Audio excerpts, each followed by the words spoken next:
દોસ્તો આજનો જે વિડીયો છે એ તમારી સાથે હું ખાસ એક માહિતી શેર કરીશ, કારણ કે આ વિડીયો મને આ વાત છે એ મને ઓચિંતાની અત્યારે યાદ આવી છે કે ભાઈ અત્યારે ઘણા બધા લોકો તમે જોતા હશો કે ભાઈ મેરેજ થઈ ગયા પછી પોતાની પત્નીનું નામ એડ કરવા માટે, એટલે કે કોઈ છોકરી છે તેના લગ્ન થયા છે બરાબર, તો તેનું પત્નીનું નામ તેના આધાર કાર્ડમાં એડ કરવા માટે ઘણા બધા પ્રશ્ન આવતા હોય છે કે ભાઈ આધાર કાર્ડમાં નામ એડ કેવી રીતે કરાવવું. તો સાચી માહિતી અને ખરાબ માર્ગદર્શન વગર એ વસ્તુ અઘરી છે, કારણ કે ઘણા બધા લોકો છે એ સાચા રસ્તે જઈને કામ કરતા હોય તો એ કમ્પ્લીટ થઈ જાય છે. અને પાછા આધાર કાર્ડમાં તમે અત્યારે જોતા હશો કે ભાઈ છેલ્લા 2-3 વર્ષમાં ઘણા બધા નિયમ ફરતા હોય છે કે અમુક સમય સુધી એ મર્યાદામાં અમુક લિમિટમાં અમુક ડોક્યુમેન્ટ ઉપર એ કામ પતી જાય છે. અને અમુક સમય તો ઘણી બધી તકલીફ 3-3 મહિના સુધી રાહ જોવા માટે પણ રાહ જોવા છતાં પણ આધાર કાર્ડ અહીંયા આવતું નથી. અને ઘણા બધા કેસ એવા સામે આવતા હોય છે કે ભાઈ આધાર કાર્ડની અરજી કરી નાખી તો કેટલા કે 2 મહિના વયા ગયા, 1.5 મહિના વયા ગયા, ઘણા બધા લોકો એવી વાત કરતા હોય છે કે ભાઈ હજુ સુધી એનું રિઝલ્ટ મને મળ્યું નથી આધાર કાર્ડનું. તો અહીંયા હું તમારી સાથે એક વાત શેર કરવા માગું છું કે એનું શું કરવું ખાસ. તો હું પહેલાં તમને અત્યારનો ટાઈમ જણાવી દઉં કે ભાઈ તમે આ વિડીયો અત્યારે તમે અપલોડ કર્યો છે, પણ આ વિડીયો તમે કદાચ 2 વર્ષ પછી પણ જોતા હશો.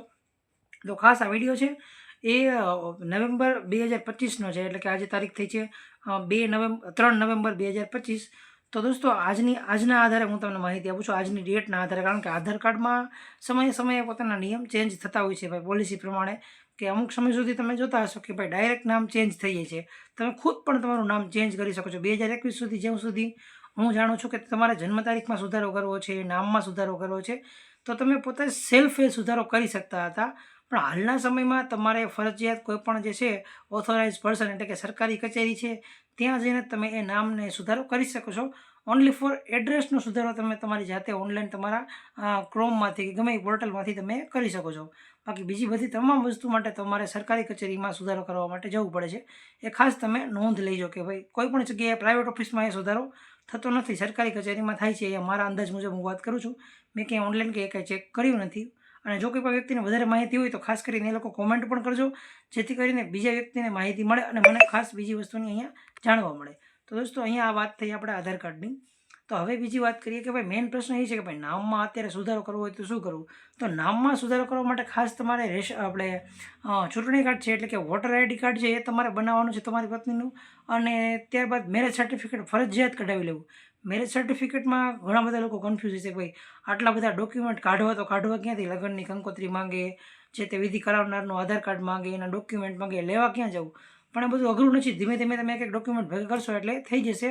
અને જે તે જગ્યાએ જે જગ્યાએ નીકળે છે, ગ્રામ પંચાયત છે તો ત્યાં છે, નગરપાલિકા, જે તે જગ્યાએ તમારા મેરેજ થયા છે, જે વિસ્તાર લાગુ પડતો હોય તો એ જગ્યાએ તમારે એને કરાવી નાખવું, જેથી કરીને કોઈ પણ તકલીફ ન પડે અને સમયસર એ ડોક્યુમેન્ટ નીકળી જાય. તમે એક એક ડોક્યુમેન્ટ ઉપર ધ્યાન દઈને એક કામ પૂરું કરશો તો જ તે પતશે, નકર અઘરું છે. આપણે ઘણા બધા લોકોના કેસ હું અત્યારે જોતો હોઉં છું કે ભાઈ ઘણા બધા લોકો વિચારતા કે મેરેજ સર્ટિફિકેટમાં આટલા બધા ડોક્યુમેન્ટ જોઈએ, આ તો શક્ય જ નથી, કરવું જ કેવી રીતે એમ. તો આ રિયલ એક્સપિરિયન્સ હું તમારી સાથે શેર કરું છું કે કંઈ એટલું બધું ખાસ અઘરું નથી. સરકારી યોજનાનો લાભ લેવો પણ અઘરો નથી, પણ તમારે તમારી તૈયારી પહેલાં હોવી જોઈએ ડોક્યુમેન્ટ કમ્પ્લીટ કરવાની અને સમયસર જે તે કચેરીમાં જઈને તમારું કામ કરાવી નાખવાનું. કારણ કે ઘણા બધા લોકો તો જે છે લાઈન જોઈને જ થાકી જતા હોય, પણ એનું કારણ એ છે કે પૂરતું માર્ગદર્શન હોતું નથી, તેના હિસાબે એ થાય છે. તો હું ખાસ તમારી સાથે આધાર કાર્ડની વાત કરું તો આધાર કાર્ડમાં તમારે જો તમારી પત્નીનું નામમાં સુધારો કરો છો તો પહેલાં તમે ચૂંટણી કાર્ડ બનાવી લ્યો અને સાથે સાથે મેરેજ સર્ટિફિકેટ કરાવી લ્યો. ત્યારબાદ જ તમે આધાર કાર્ડની પ્રોસેસ કરો. અને પહેલાં કોઈ પણ તમારા આધાર ઓપરેટર મિત્રની જે છે તમારો જિલ્લો લાગુ પડતો હોય તો તેનો સંપર્ક કરીને તમે પહેલાં માહિતી મેળવી લ્યો, પછી જ તેમાં આગળ વધો. કારણ કે એના વગર બધું જ અધૂરું છે. એટલે ત્યાં સુધી જે સાચું માર્ગદર્શન તમારી સાથે તમારી પાસે નહીં હોય તો તમે વિચારતા રહી જશો કે મારું કામ થતું નથી, હું અરજી કરું છું રિજેક્ટ થાય છે. તો તમારે ખાસ ચૂંટણી કાર્ડ અને મેરેજ સર્ટિફિકેટ કરાવી લેવું. એ થઈ જાય પછી જ તમારે કરવું છે. ચૂંટણી કાર્ડની પ્રોસેસ તમારે જાણવી છે. તેમાં ઘણી બધી જગ્યાએ ઓનલાઈન ઘણા બધા તાલુકા એવા છે કે જેમાં ઓનલાઈન અરજી કરવાથી અપ્રુવલ મળી જતું હોય છે. પણ અમુક જગ્યાએ એવું છે કે જ્યાં અપ્રુવલ ખાસ મળતું નથી, કારણ કે કોઈ પણ ઇસ્યુ હોય, કોઈ અધિકારી જ્યાં હાજર ન હોય કે એવું કેટલું બધું થતું હોય છે, આપણને કંઈ ખાસ ખબર નથી કે ત્યાં કઈ રીતે થતું હોય. તો એ તમારે પહેલાં કમ્પ્લીટ કરી લેવું અને પછી જ તમારે એ પ્રોસેસ કરવી, જેથી કરીને કોઈ પણ તકલીફ ન પડે. તો પહેલાં ચૂંટણી કાર્ડ બનાવો અને મેરેજ સર્ટિફિકેટ બનાવો. ચૂંટણી કાર્ડ બનાવવા માટે પણ ખાસ મને એવું જાણવા મળ્યું છે કે એમાં અત્યારે મેરેજ સર્ટિફિકેટની જરૂર પડે છે. તો પહેલાં મેરેજ સર્ટિફિકેટ કરાવો અને પછી જ તમે તેમાં આગળ વધો, જેથી કરીને કોઈ ઇસ્યુ ન થાય. અને જો તમને હજુ કોઈ પ્રશ્ન હોય તો મને ખાસ કરીને કોમેન્ટ કરીને જણાવો. હું મારો એક્સપિરિયન્સ શેર કરીશ અને મારા એક્સપિરિયન્સ મુજબ તમને હું રિપ્લાય આપીશ.